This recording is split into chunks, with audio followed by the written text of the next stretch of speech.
শুরু করে ভারতীয় জনতা পার্টি, আপনারা সকলেই জানেন, জবে থেকে এসআইআর শুরু হয়েছে তাদের একটাই দাবি যে ভারতের বাইরের যে দেশ, বিশেষ করে পাকিস্তান বা বাংলাদেশি যারা ঘুষপেটিয়া রয়েছেন, তারা যেন পশ্চিমবাংলায় না থাকতে পারেন।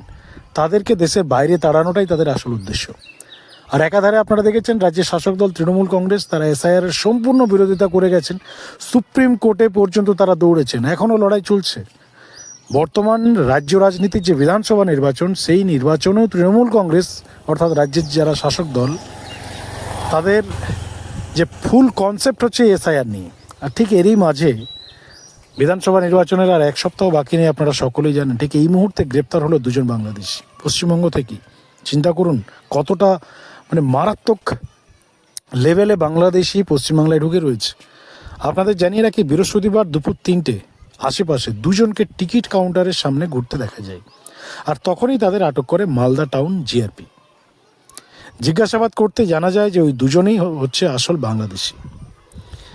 বন্ধুরা, ঘটনা হচ্ছে ওই দুই ধৃত বাংলাদেশিদের নাম শফিকুল আলম, বয়স হচ্ছে 38, আরেকজন হচ্ছে মোহাম্মদ সনি, তার বয়স হচ্ছে 19। এই দুজন বাংলাদেশের চাঁপাইনবাবগঞ্জ ও জামালপুর জেলার বাসিন্দা। গ্রেপ্তারের পর প্রথমে ওই দুই ব্যক্তিকে জেরা করে মালদা টাউন জিআরপি। প্রাথমিক জেরায় জানা গিয়েছে যে দুদিন আগে ওই দুই ব্যক্তিকে সঙ্গে নিয়ে এক দালাল কালিয়াচক ও বৈষ্ণবনগর সীমান্ত দিয়ে অবৈধভাবে ভারতে প্রবেশ করে। তারপর ধৃত দুই ব্যক্তিকে এই পারে ছেড়ে দিয়ে পালিয়ে যায় ওই দালাল।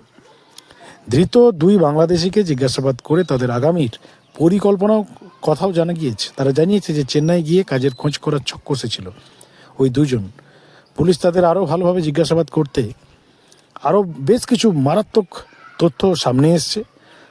এবং যেটা খবর, যে এই দালাল চক্র এখনও অ্যাক্টিভ মোডেই রয়েছে। যেখানে এসআইআর চলছে, যে খবর আপনারা পেয়েছেন এতদিন পর্যন্ত যে সব বাংলাদেশি পালিয়ে যাচ্ছে, যাদের কোনো ডাটা নেই, কিন্তু দেখুন এখনও বাংলাদেশ থেকে এই দালাল চক্র অ্যাক্টিভ এবং বাংলাদেশ থেকে লোক ঢুকছে ভারতবর্ষে। অর্থাৎ বুঝতেই পারছেন এসআইআর প্রক্রিয়াটা কতটা ইম্পর্টেন্ট ভারতবর্ষের জন্য। বন্ধুরা, এই সমস্ত বিষয় নিয়ে আপনাদের কি রিয়াকশন জানাবেন কমেন্ট সেকশনে। এবং অবশ্যই চ্যানেলে যারা নতুন বা ফার্স্ট টাইম ভিজিট করছেন, চ্যানেলটিকে ফলো করে সাবস্ক্রাইব করে রাখুন। সাবস্ক্রাইবের জন্য 1 টাকাও আপনাদের খরচা হবে না, কিন্তু আমাদের কাজ করতে অনেকটা ইন্সপিরেশন পাবো।